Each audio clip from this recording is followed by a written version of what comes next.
Right now, a proposal critics say could raise rents and home prices across San Diego, now in front of the city council. The plan could, however, create much needed affordable housing units all over our city. 10 News reporter John Horn is live at City Hall. And John, there's already been 3 hours of public comment. With plenty more to go. You can see there's still people inside the council chambers. At one point, both the first overflow room and the second overflow room were full, but that's dwindled in the last few minutes. Now, supporters say the city needs to take this step to create more affordable housing, but the other side is warning of expensive consequences. I'm really lucky to be in North Park, but that wasn't always the case. Marissa Tucker is doing pretty well these days. She's a robotics marketing manager living in one of San Diego's most hip areas. It was largely possible, Tucker says, because she grew up in an affordable home. My dad, he works at a grocery store.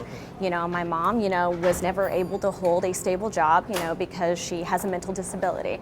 And so without having affordable housing and be able to provide that stability, we're not always afforded the same opportunities. Tucker wants to see more San Diegans have that chance. That's why she's supporting a proposal from Council President Georgette Gomez to require developers to reserve 10 to 15% of their new units for low to moderate income households. The region needs more than 100,000 affordable homes. It creates a more equitable San Diego.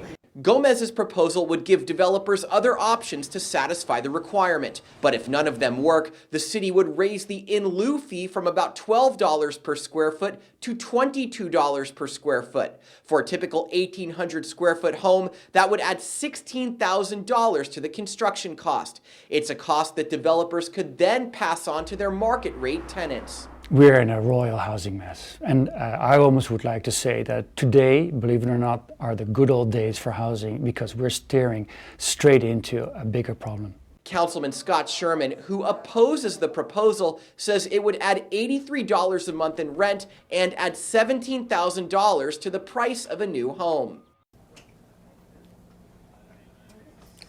Under the proposal, developers could also avoid the fee by rehabilitating existing units or donating a certain amount of land that could be used for affordable housing. We're going to continue to stay here and bring you the latest coming up on 10 News at 6. But for now, live at City Hall, John Horn, 10 News.